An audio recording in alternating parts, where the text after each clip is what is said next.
branch. Today I will explain one topic from the property of matter, that is twisting couple in a wire. It is a very important topic, so watch the video till end with full concentration. So let's start the topic. होते हैं torsion of cylinder and twisting couple. पहले हम theory के ऊपर जाएंगे, फिर बाद में इसका डेरिवेशन करेंगे।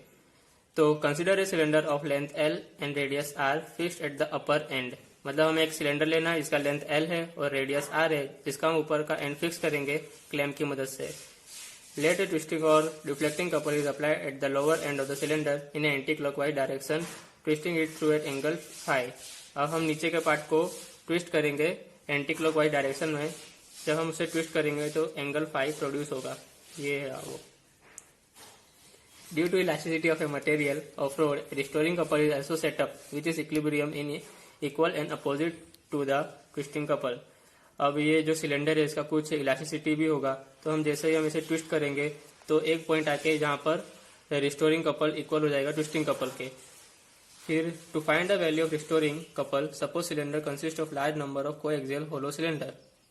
अब हमें वैल्यू फाइंड करनी है कि रिस्टोरिंग कपल कितनी है। तो ये जो सिलेंडर है ये बहुत सारे कोएक्सियल होलो सिलेंडर से बना होगा। वैसे ही हम एक सिलेंडर को कंसीडर करेंगे जिसका रेडियस x होगा और थिकनेस dx होगी।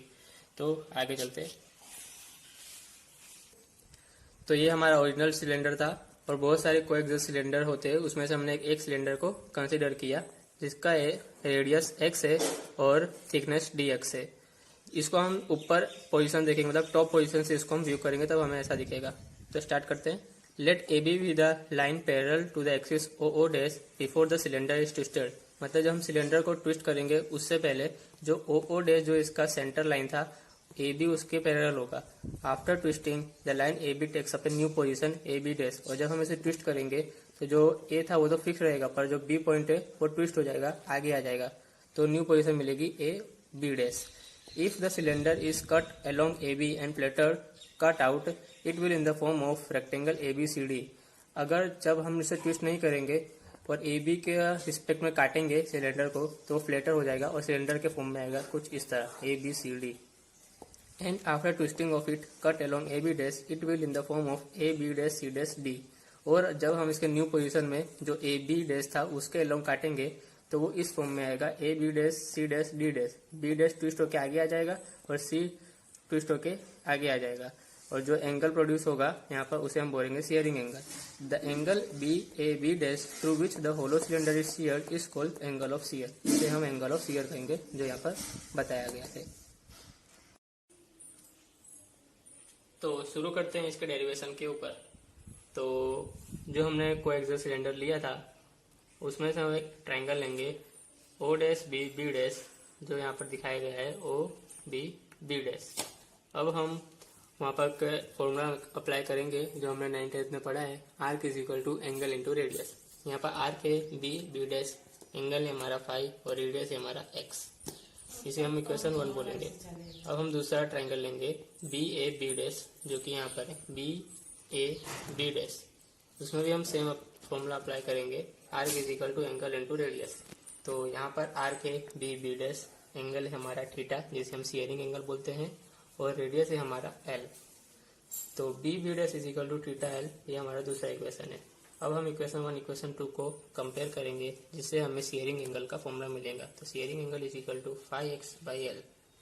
अब हमें पता है shearing stress is equal to force upon area, पर हम शेयरिंग स्ट्रेस अप्लाई करेंगे on a hollow elementary cylinder. मतलब जो हमने एक सिलेंडर कंसीडर किया है होलो, उस सिलेंडर पे हम ये फॉर्मूला अप्लाई करेंगे जिसको हम बोलते हैं फोर्स अपॉन एरिया। तो हमने यहाँ पर शेयरिंग स्ट्रेस को टी से डिनोट किया है, बहुत सारी बुक में अलग अलग सिंबल यूज किया जाता है, हम यहाँ पर टी यूज करेंगे। तो T is equal to force upon area.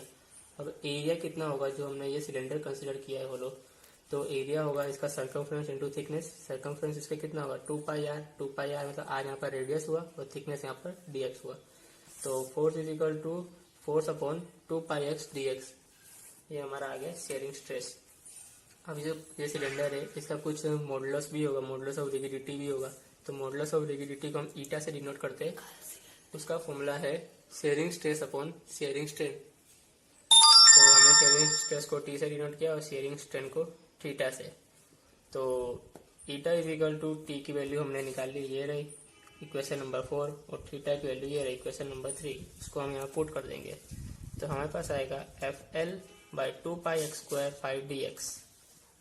तो अब हम इससे फोर्स की वैल्यू निकाल लेंगे, तो फोर्स की वैल्यू निकालेंगे तो इसको क्रॉस कर देंगे, तो force is equal to 2π eta pi x² dx/L। ये हमारा इक्वेशन नंबर 6 हुआ। तो अब हम फाइंड करेंगे torque acting on a hollow cylinder is given by, हमने पढ़ा है torque is equal to force into perpendicular distance होता है। फोर्स हमने फाइंड किया था अभी, ये फोर्स, और परपेंडिकुलर डिस्टेंस क्या होगा, जो हमारा एलिमेंट्री होलो सिलेंडर था उसमें हम परपेंडिकुलर डिस्टेंस x लिया है। जब हम इसको टॉप व्यू से दिखेंगे, इस सिलेंडर को हम जब टॉप व्यू से देखेंगे तो हमें ये डिस्टेंस दिखेगा जो कि x है। तो हमने परपेंडिकुलर डिस्टेंस यहाँ पर x लिया है। तो जनरली हम टॉर्क को टाउ से रिप्रेजेंट करते हैं, तो d tau is equal to 2π eta 5/L into x² dx into x, जो परपेंडिकुलर डिस्टेंस है वो। अब d tau is equal to 2π eta 5/L x³ dx। अब हम इसको इंटीग्रेट करेंगे बोथ साइड, तो ये पार्ट तो हमारा कांस्टेंट है जो बाहर आ जाएगा। इंटीग्रेट करेंगे x⁻³ को, कहाँ से कहाँ तक करना है, 0 से r तक, क्योंकि हमने जो सिलेंडर लिया था उसका मिनिमम डिस्टेंस क्या था, ये जो हमारा एलिमेंट्री होलो सिलेंडर है इसका मिनिमम डिस्टेंस 0 है और मैक्सिमम डिस्टेंस कितना है r, जो कि इस सिलेंडर के इक्वल होगा। तो हम इसको इंटीग्रेट करेंगे 0 से r तक। तो tau is equal to 2π eta 5/L integration of x⁻³ क्या होगा, हमने फॉर्मूला पढ़ा है कि x power n, integration of x power n कितना होता है, x⁻n+1 अपॉन n+1। तो x⁻³ + 1 अपॉन 3+1, तो x⁻⁴/4 इंटीग्रेट 0 to r।